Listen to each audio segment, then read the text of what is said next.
there's a lot to choose from. Where do I go with that? You're like, where do I begin? Yes, but fortunately, it's sort of like throwing a dart at a map. They're all beautiful. So I thought it would be great to have you in also because we have, of course, had you in every month. Yes. You're a dear friend of the show. A dear friend to me. It's great. Yeah, and you write books. You're an author, and I just think Arizona Highways for many of you all across the world, if you haven't seen it. There are people who have subscriptions who don't live in Arizona and have had them for many years. Some people gift them to people for the holidays because of the great photos and articles. And I think people have this misconception about Arizona that we're all saguaros and cactus, but we have a lot more than that. Oh, you kind of hit it's not our official mission statement, but my sort of mission as editor is to dispel stereotypes. And you hit it right on the head. I mean, people think it's scorpions and saguaros and sand dunes and snakes and all of this stuff. And you talked about our subscribers. We have subscribers in all 50 states and more than 100 countries around the world. And, it's wonderful. A lot of those subscribers are getting those subscriptions from people like you who live here, who send it to your aunt in Poughkeepsie or wherever they might be. So, the magazine for a long time has really showcased our beauty to the rest of the world. So I'm going to go ahead and pull up one of the photos and we can show. You want to walk us through where some of these photos are. Where is this one? Well, this is down in the Grand Canyon. This is where the Little Colorado River meets up with the Colorado River. It's an area called the Confluence. And it's a sacred area to the native communities. Yeah. But it's also just a spectacularly beautiful Is the water spot. Really that color? Yeah, there's a mineral that's in the water in the Little Colorado River, and it is this color. Now, after a monsoon and there's a lot of runoff from the sides of the canyon and stuff, it'll change to a brownish color, for a short period. But this is actually a natural color. Yeah, people look at that and think they're in the Caribbean or something. Or they think, hey, who took the leash off of Photoshop? And, that's a great point, too. We get that a lot, too, because, we were actually banned in the Soviet Union in the 1960s. Arizona Highways? Arizona Highways was because the Soviet government at that time believed that it was propaganda, that no place looked that beautiful. There was no such thing as Photoshop back then, but they thought people were doing something to manipulate these images. And fortunately, we're back into the Soviet Union doesn't exist. We outlasted the Soviet Union, actually. Yes, you did, actually. This is just beautiful. And I think the water, when you look at it like this, people actually fish in these waters. There's fish that have the pleasure of living in water this blue. Yeah, I think about that too. It's like, if you're going to be a fish, and there are some rare fish in the Colorado's, endangered species and native, fish as well, but yeah, it's like if you could be the fish that lives in the Grand Canyon. I mean, come on, that's not so bad. That's so great. Okay, let's go to the next one. Where is this? So this is a spot this is Cathedral Rock up in the Sedona area. And, for those of you watching and listening right now, I mean, the Grand Canyon gets a lot of attention, but Sedona is, one of the most popular subjects for us in the magazine for obvious reasons. And you can see that in this image. It's spectacular. This is a little park area. You don't need to be, and we talk a lot on your show, Celeste, about this. In this case, you don't have to be an avid outdoors person to get to this spot. The parking lot's about 30. It's just out of the frame here, so you can show up in your sedan and see this with your own two eyes, and it's. It's always a little nicer when there's some clouds in the background. Our photographer's always looking for sort of that atmospheric shot. I'm glad you mentioned the photographer, because when you look at this, you see the reflection of it in the water. Yes. And they're looking at everything. And can you take us through I guess the effort of a photographer in this case, like a still photographer, because your guys and gals, they spend a lot of time camping, on the road, eating PB&Js, hanging and waiting for that perfect shot. Oh, they do, and you hit it right on the head there as well. It's this shot was made by Derek Von Briesen and actually lives in Sedona, so he was waiting for that reflection you referred to. So, it's not hard for him to drive down there every day and sort of watch the weather, and he finally got what he was looking for. But photographers are like meteorologists. I mean, they're looking at all the weather apps. I'm not saying there's the same as a meteorologist. They're not qualified. But, hey, what are you saying? No, I'm saying you're more qualified than they are. But they there's all this technology that makes their job a little bit easier because they know that clouds are coming in or whatever it might be they're looking for. You know, I love the fact that you said you don't need to be like a crazy outdoors person, that you can just park. And when you drive into, I always say that it's, what is it? It's over near, right when you're coming off the I-17 and you get off that 179. Yes. And you're cruising on into Oak Creek Canyon, the village of Oak Creek. Right. The village of Oak Creek. And you go, and it's just like, bam, all the red rocks are just like staring right at you. It's a beautiful drive. Yeah, I mean it's a national scenic byway, and it is one of the most beautiful drives, and again, it's not that far from where we're sitting right now here in Phoenix, and it's just one of the many beautiful things in Arizona. Certainly, one of the things we hear a lot about Sedona is it's too bad it wasn't turned into a national park, because it really is. It is that spectacular, but they've done a great job of making the roads as minimal as possible and trying to accentuate all that beauty up there. They really have, and I feel like they have some homes up there. And I was doing a little research on Sedona the other day. Ron and I were on the show talking about it, and Sedona has been home to a number of different, like Lucille Ball had a home there. Yeah. Elvis lived there for a while when he was shooting some movies. Some other really famous comedians and people who have worked in the Hollywood. And it's really cool to see that, because they notice the beauty that Sedona offers. Oh, right, because in theory those people can kind of live anywhere, right? They have the means to go wherever they want. I was doing a speaking engagement up there talking about the history of the magazine to a women's group a couple of years ago, and this woman came up to me afterward, and she was one of the Doublemint twins. Oh, my goodness. Which might be before your time, but it was a very popular commercial for Wrigley's. Well, my grandmother would eat that green gum. Yes, it was came in a green wrapper, and there was this famous commercial, with these two women who were twins. So I met her. She lives in, actually, her house is pretty prominent when you drive in. I won't tell you where it is, but is the one with all the arches? Or maybe that's Lucille Ball's house. It was, yeah. But you're right. There's people that still live up there. I mean, John McCain, his family had a big ranch there in the canyon. And this shot that we're looking at right here, I mean, it does look like it's like in a bit of a canyon. I mean, when you're on that freeway on the 179, I should say, state highway, there's all those little turnoffs, and you don't know where they lead. No, and this spot right here was homesteaded by somebody, in the 1800s. And if you think about that, it's like, can you imagine being the person who's, clip-clopping along on your horse, and you show up at this spot, you think, I'm going to build that barn right there and call this home. I mean, it's like it's like idyllic as it gets. Too bad that wasn't like us, because our families would be super wealthy if we own this property. Absolutely right. All those old homesteaders. Oh my goodness, it's just beautiful, and you can tell there's that storm system moving in. It's so pretty. What is this one right here? So we've looked at a lot of beautiful landscape stuff. Our magazine has a long history of covering the history and culture of Arizona as well. A lot of that is focused up north on the Navajo Nation and the Hopi Reservation. And this is a shot that a photographer made. There's actually a little backstory with this. That young woman on the horse, the photographer was out there, had his tripod set up. His name was Alan Reed, and at some point this woman fell off the horse.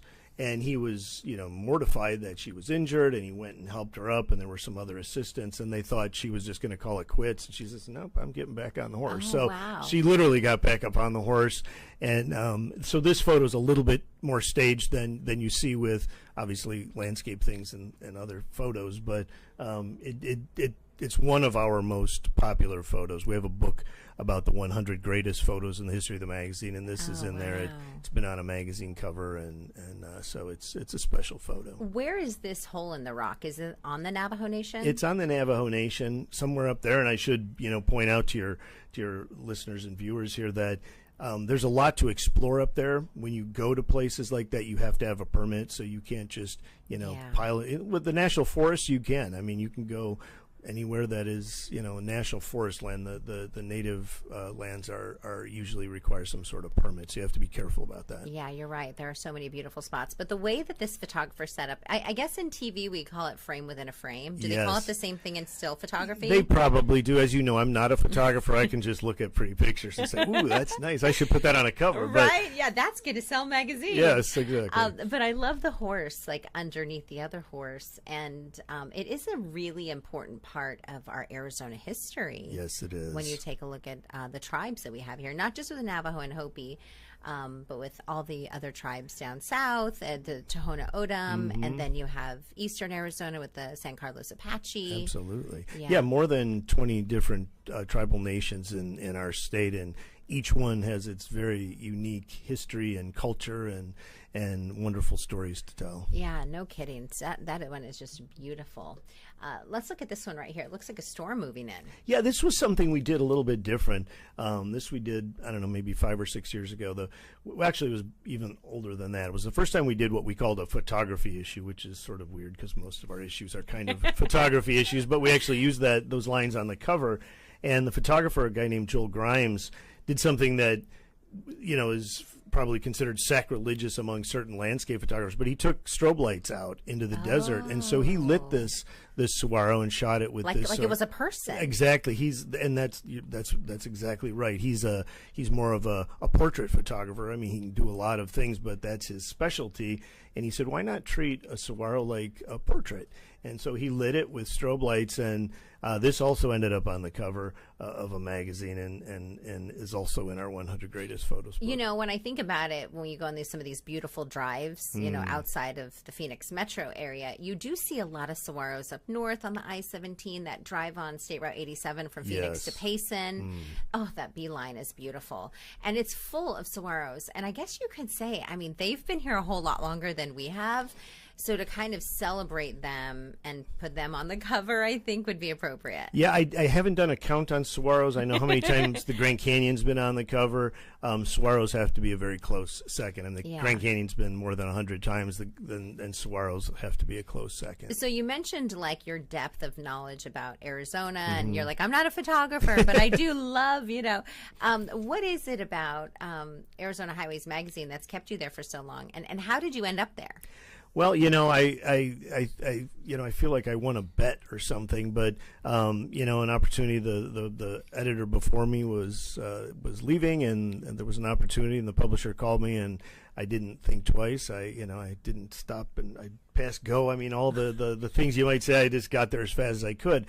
What keeps me there is, I mean, I'm sitting here with you now, and you and I have talked so many times about this magazine, and I feel like a little kid. I mean, it's as exciting to me as it's ever been.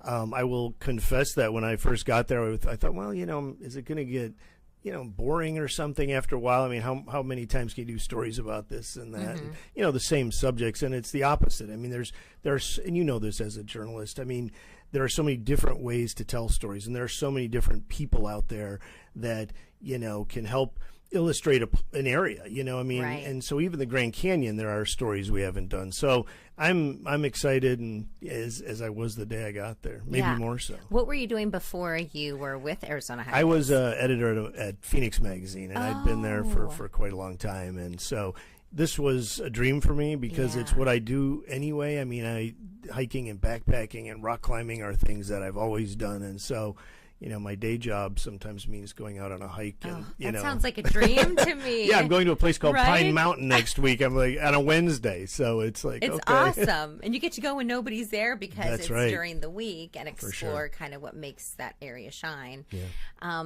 We're going to talk more after a quick 2-minute break about kind of more of the photos that you sent in, and maybe the future of Arizona Highways too, kind of where you hope to take it, and we'll talk more about your articles too because they've got.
All right. Thank you so much for sticking with us here this morning on Fox 10 Talks. Ron has the week off, so we're in hanging out. And I know we bring you a lot of times news stories and things that are happening, trending stories.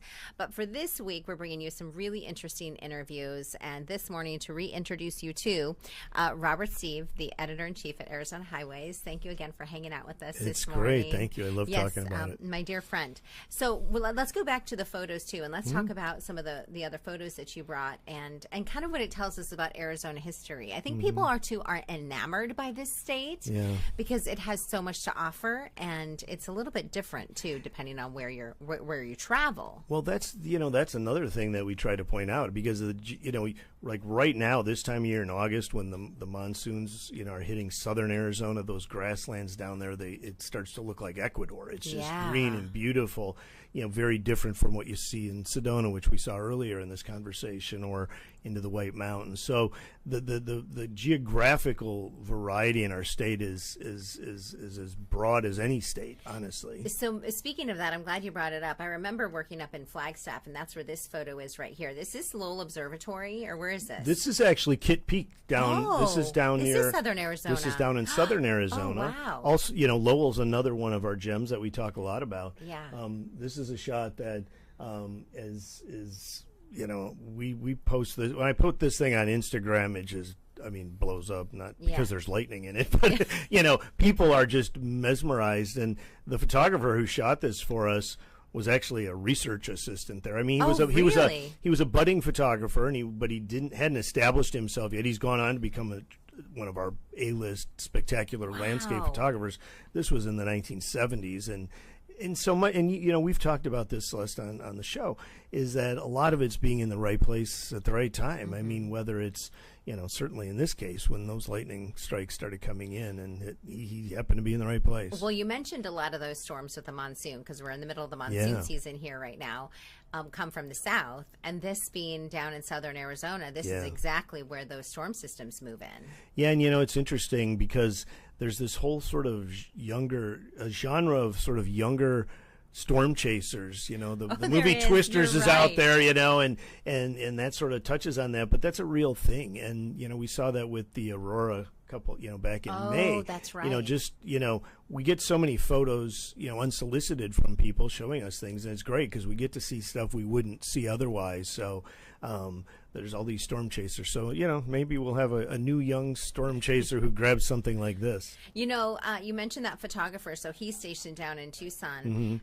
Are your photographers stationed all over the state? They don't have they're not you have an Arizona Highways office here. Yes. In Phoenix, but they're not here. No, we don't have any staff photographers because it would be completely impractical. Yeah. Because now what I will tell you is a photographer who's stationed who lives in Tucson still may go all around the state. When people live in a certain place, that's helpful to us if we need something right away. But most landscape photographers, and we've talked about this as well in the past, they have campers on the back of a pickup, and I love it. In the fall they go to the high country, and in the spring they're down in the desert, and they're everywhere else in between. So they move around a lot. They're on the road a lot, which is either really good for their marriage or really bad. It just depends on the people, I guess. They were living #van life before it was actually a thing. Yeah, exactly. They sort of laid the groundwork for that. What about this one right here? This is a great shot. This is a photographer named David Munch, who's, he's in the same conversation with Ansel Adams as one of the greatest landscape photographers. This is actually a double exposure. The rock behind is Babo Kivri. You mentioned the Tohono O'odham Nation earlier, so it's on that on their land. And then he took a shot of these saguaros at sunset, and I think it brings up an interesting point because you mentioned Photoshop earlier. There's nothing wrong with a double exposure. This was done actually the old-fashioned way. It wasn't done in Photoshop, but photography is photography, and where it becomes an issue from our perspective anyway. Everybody's going to have their own opinion. Is when people are trying to hide it. We announced this as a double exposure, and again, Ansel Adams was doing it in the dark room, and many great photographers in the 1800s. So it's not a new technique, but it can lead to a really spectacular photograph like this one. And I think that we underestimate and we don't think about too. I mean, we all have these iPhones now that we can take all these photos with, right? And it's really great that they have these attachable lenses and everything. But what, like, for example, this photographer brings, I think, is really like an art form. Like you would see this maybe in a gallery. Yes. You know, there really is an art form to like the photography itself. No question. And those three letters, art, you know, in art, A-R-T, I mean, this is absolutely art photography. Yeah. It's real in the sense that Bob O'Keefe is a real rock formation, and those saguaros are real, and that sun is real. But you know, for a photographer to think it through and pre-visualize what they want to do and then go get it, much different than me standing, you know, on the beach with my iPhone and snapping a picture of my daughter swimming into the beach, you know. Speaking of the beach, you were in Hawaii not too long ago, yes. and you were working on a new book. You're an author yourself, and the book that you wrote before is hiking book. Did you have two? I've actually done three hiking books for us. Okay. And I've edited several other books for us, but the big monster that I'm working on now is the book about the history of Arizona highways, which we turn 100 in April of next year.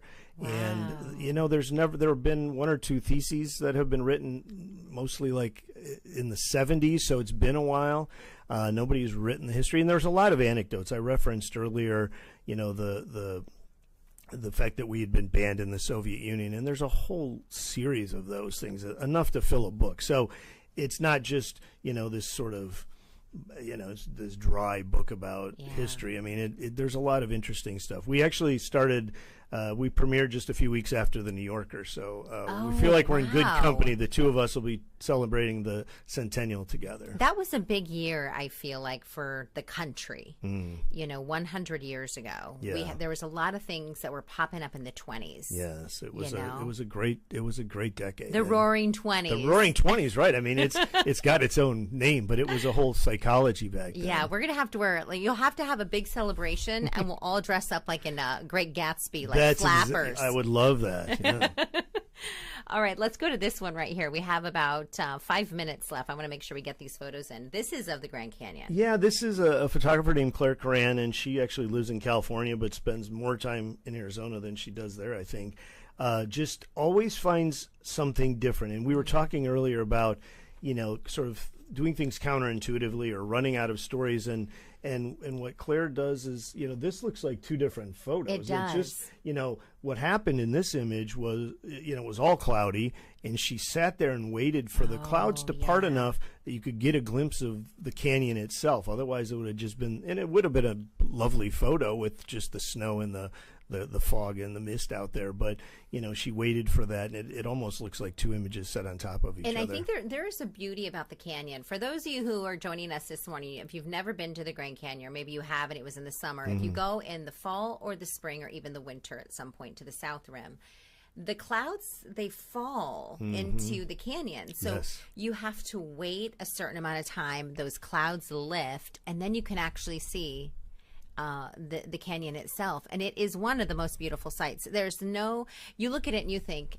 is this real? That's right. Is this really happening? And it is really a beautiful sight. And it changes. We were talking a moment ago about how you were saying, hey, you know, things don't get old. Right. And I think it's because the earth is changing, our seasons are changing, all those all the rock formations in Sedona change with every storm that comes through. Some of the rocks may crumble and fall. Like, everything is changing over time. So your photographers, they got a big job. They can have a lot to document. Yeah, absolutely. And even with forest fires, which are a horrible thing to experience, especially when lives are at risk. But, you know, but what happens, you know, like even in the White Mountains where the Wallow Fire just obliterated half a million acres. But now there's these beautiful aspen forests coming up.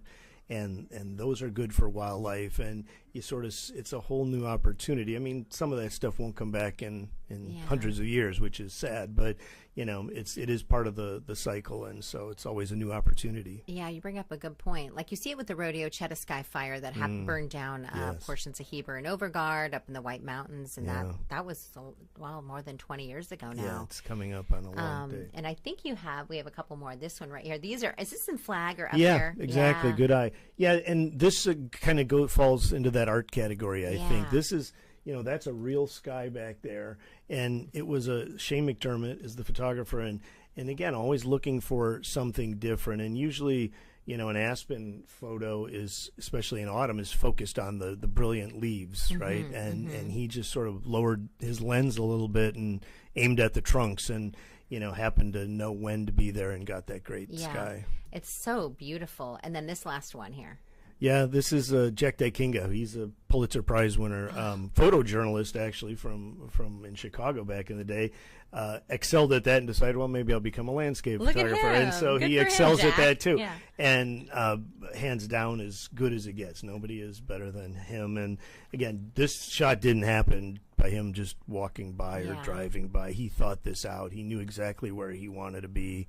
And so there's a lot that goes into it. If you're shooting with an iPhone and you shoot 100 photos, you might get one or two good shots. That's true. But if you do it, you combine the technology with sort of the pre-visualization stuff, you get this photo. What do you hope for the future of Arizona highways as we look ahead? I could chat with you, my friend, for another 30 minutes. Yeah, no doubt. Because there's so much to offer. I love it. And but as you look ahead, it's celebrating 100 years. Happy birthday, happy anniversary, by the way, coming up, precursor.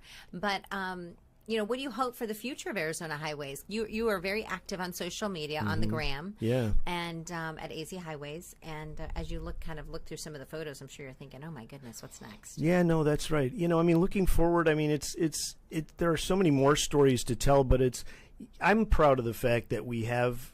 I was talking to somebody. It's like trying to turn an aircraft carrier. This a publication that's old. It's not like you're on a jet ski, but I feel like we've done a nice job of keeping up with having podcasts and being involved with social media and great articles. Yes, and looking for other opportunities to create other opportunities for the consumers too. Taking people out there, and we do a lot working with kids. We partner with the Nature Conservancy on a photo contest. So, this notion of trying to get young people off the couch and into the outdoors is a big thing. But, more than anything, and that doesn't apply just to kids. How many people have you met, and I know there have been many that have been living here their whole lives and have never been to the Grand Canyon. Yeah. And that's, I have a hard time getting my arms around that. But, I guess if everybody's been there, we run out of things to do. So it keeps us busy. I know. Robert, thank you so much for joining me this morning. Yeah, we'll have to have you back. And I know Ron would love to be here too, because you have such great stories and great